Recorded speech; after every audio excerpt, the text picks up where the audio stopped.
Good Erev Shabbos, Parshas Va'era.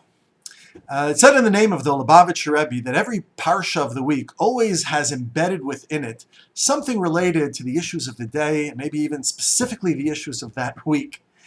And it strikes me that if that is in fact the case, then this parsha Va'era is particularly well suited for this period of time that we are in right now. There's a lot of angst and turmoil in our country related to our leadership, the outgoing leadership, the incoming leadership, and it is creating a situation, or has created a situation, in which it's hard for people just to live together.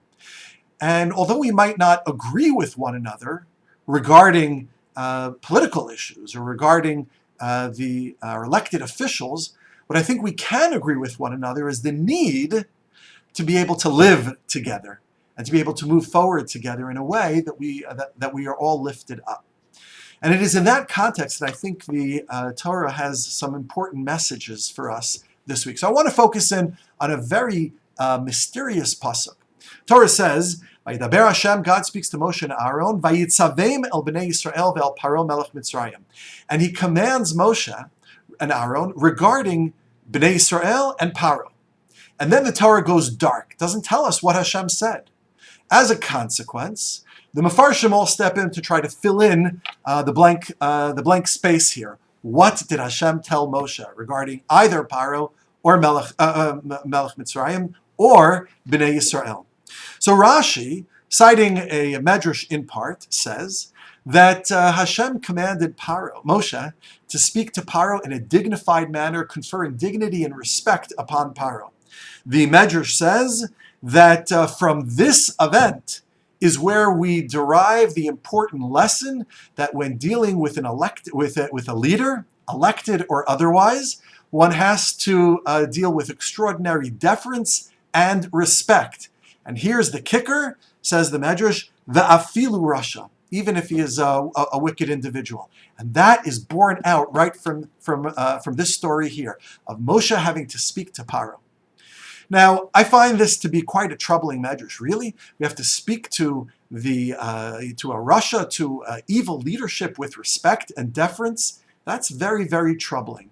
And maybe the medrash is just giving us a strategy, a tactic on how to get what we want from unfit leadership. But I think that there's something deeper here, and that is, although this medrash might be talking about a leader who is indeed corrupt and evil, and that is somewhat difficult to swallow. What I think we can derive from this is anything short of a leader who is evil incarnate. The medrash is telling us you have to deal with them with respect and dignity, even if you find them very, very objectionable. That is a quality. That's not, and that's a moral. It is a value. It's not a tactic. And the reason, I think, is clear, because within the context of leadership, there are always people that will find leaders to be objectionable, either minimally objectionable, mildly objectionable, extraordinarily objectionable. But in order for society to function, there has to be some basic respect between those that are being led and those who are doing the leading, between the populace and those in power. So that's from the side of the community, from the people, from the populace, from the masses. That's our responsibility. But there's another approach to this pasuk, and that is, the Yerushalmi says, cited by the Hemek Davar, that Hashem told Moshe that he should tell Bnei Yisrael that it was that they should free their own slaves. Well, the Jewish people themselves were slaves.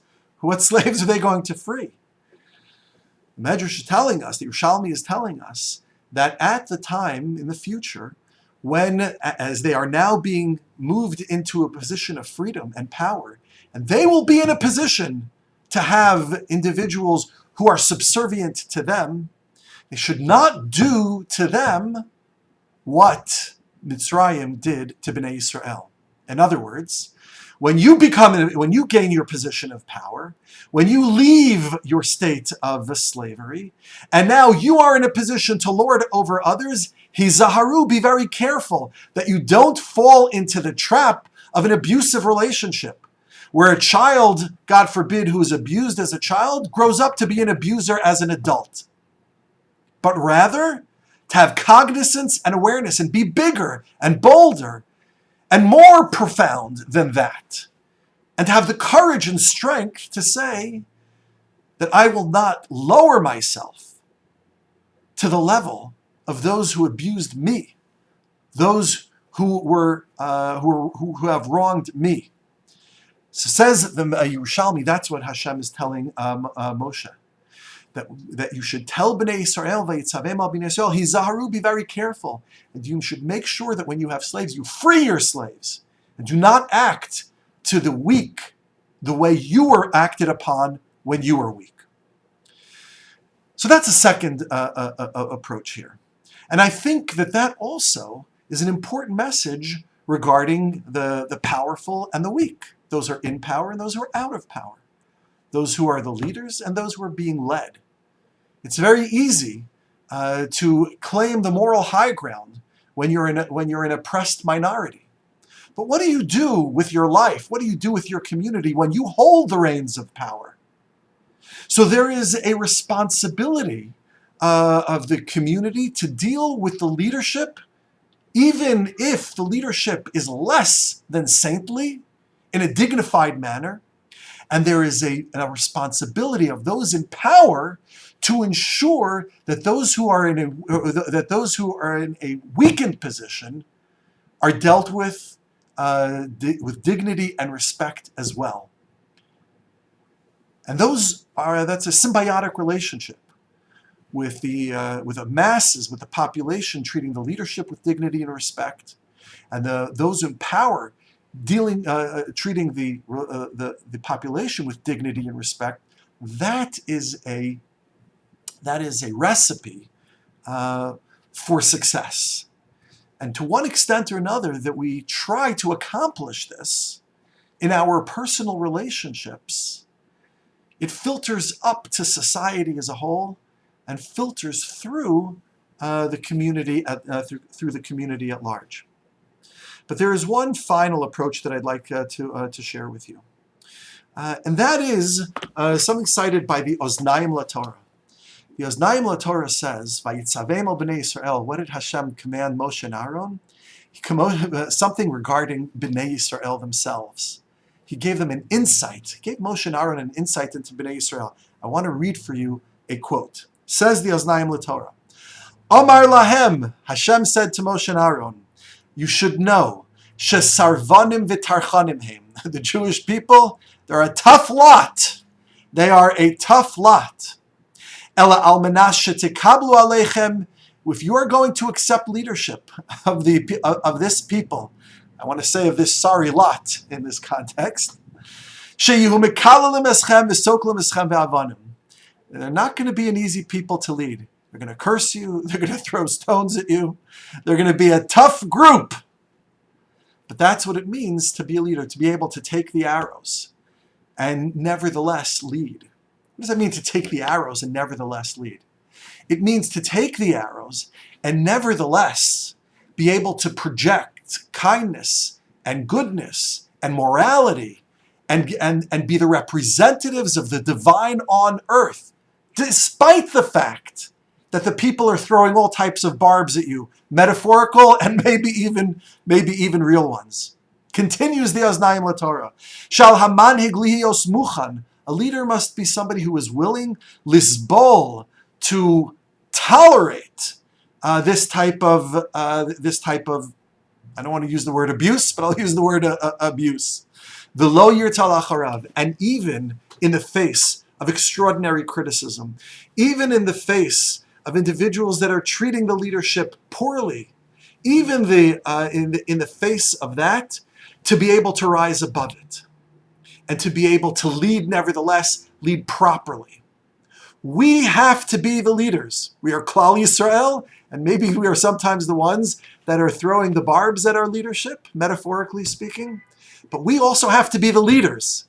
We have to be the ones to stand up, to be big, to be expansive, to be kind, and to be generous.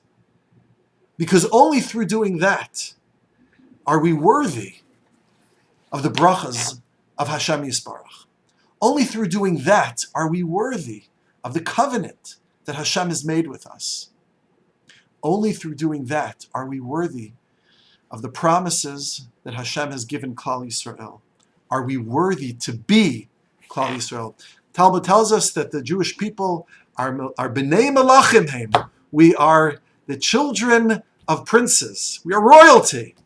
What does it mean to be a king? What does it mean to be a prince? Says the Oznaim LaTorah, and I continue, the lesson of leadership, of being a person in power, of being a true leader, whether I hold and wield the statecraft in my hands, or I'm a leader simply in my community by the way I conduct myself within my peer group. She'al she'ena srara ela avdus.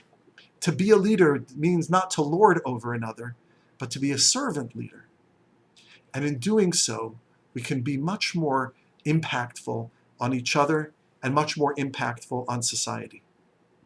I think that at this particular time, it behooves us to think about what Hashem told Moshe, Vayitzavem el bnei Yisrael ve'el Paro melech Mitzrayim.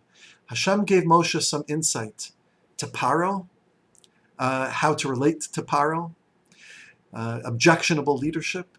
Hashem gave Moshe insight on what it means to be a leader and how to relate to the weak in society.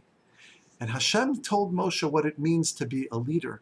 Whether you hold the power of statecraft in your hand, or you're just an individual leading a life, that there are things that we can do in order to lift each other up, move each other forward, and create a better and more perfect society.